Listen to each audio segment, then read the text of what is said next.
Frank I gcéire éitilt. Ach frog a bhí an. Agus níl frogan I an éitilt. Ach bhí Frank éagsúil ó na frogan eile. Frog Scéalta bhí an. Is frog Scéalta thusa a dúirt Amháin is a dhéadaí agus a óg. Béitas an rud a bithe dhéanamh. Mar sin thusa Frank ag éitilt. Ach ní ag éitilt a bhí sé ach a titim. Bhí na frogannaí eile ar fad a gáirí faoi. Bhí Frank bocht bránach. Tháinig Amháin is a dhéadaí suas leis. Béitas an rud a bithe dhéanamh a dúirt Frank. Sin a dúirt sibse. Ach níl me an éitilt. Cén fá a Amháin? Cén fá a dhéadaí? Well a Frankín, sa dhéadaí. An rud a bhí gceisteáin ná go mbeadh tú an rud a bithe dhéanamh chomá le frogar bitheile. Ach tá me gcéire éitilt sa Frank. Tá brónar má bhacín sa dhéadaí. Ach níl frogar bithe ná an éitilt. Ach tá méid anmhatha léamh sa mamaí. Agus tá méid go hiontach a snámh. Ní higann siad má chás sa Frank leis féin. Ach is cum leom. Is frog Scéalta mise. Tháinig an oíche. Bhí Frank fós a smaoinú. Ní bheith aine gáirí fum sa ríist a dúirt sé. Bé mise an éitilt. Lá breá cínt. Bé me an éitilt go háard sa spéir. Thosa Frank a cleachta. Ris sé. Léamh sé. Hín sé amach a gá láimh. Déitil sé pís a beag an sin hit sé agus hit sé an nuas leis. An nuas, an nuas. Bhí Frank marí tuirseach.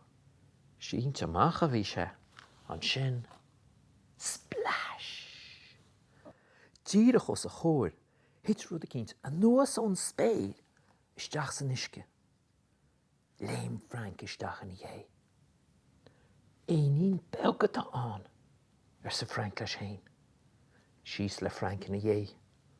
Rug sé ar an éonín.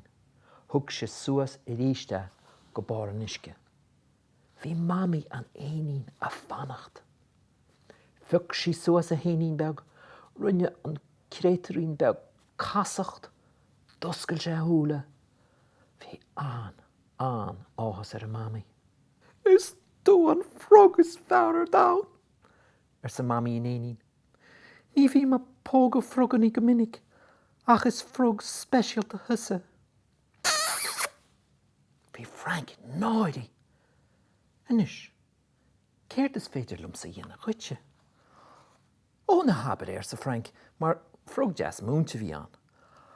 Ach hábháil tú má wabí beag, tá me cínte gur féidir lum rud a cínte dhéanamh chuit. Well sa Frank, be bhrálam éitilt. Éitilt suas sa spéir. Ach níl frogar bithe an éitilt sa mamaí dhéin. Tuige me sin sa Frank. Ach mar sin héin, be bhrálam a chraí a dhéanamh. Sa mamaí dhéin agus í smaoinú. An sin hín si amach a gáis gíán.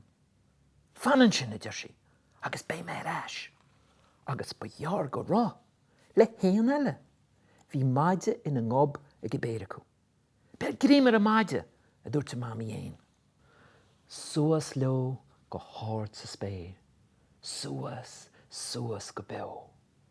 Bhí an dhrí na gairí. Bhí an chuí a séide go bog. Bhí fatís ar Frank ar dús, ach an sin hín se amach a chusa agus deitil sé. Suas agus an nuas, an nún agus an á. Tháinig na froganí eile ar fada agus é geitilt go háard sa spéir. Ní a gáirí bhí siad anis. Sin má bhacín sa Amháin. Sin Frankín seine sa dhéadaí. Tá sé an rud a bithe dhéanamh. A nuas le Frank agus na héanachaíonn sin. Is frog Scéalta thusa? A dúirt Naíonán. Frog an Scéalta go deo. Cur míle maith ar sa Frank. Bhí sé sin go híntach. An sin deite le Naíonán agus a cara a reis suas néir. Léamh Frank a bhhaile go beo. Bhí sé thó sásta le roí. Bhí a bhhaimi is a dheadí hain a fannach leis. Detil tú ar sa bhhaimi. Go háir sa spéid. Tá tú san an rud a bethe dionna ar sa dheadí. Rud a bethe Frankín. Well, rud a bethe má le fruggar bethe ar sa Frank. Siad na héana chuig bhí getilt. E bit ar a maid a bhí mise. Sin a méid. Níl me an éitilt dair ire. Ach tá me anhatha snámh, nach bhfuil? Agus leis sin, léamh Frank le háthas isteach san uisce. Bhí Frank i gcéire éitilt, ach frog a bhí an, agus níl frog a níon an éitilt, ach tá siad go híntach a snámh.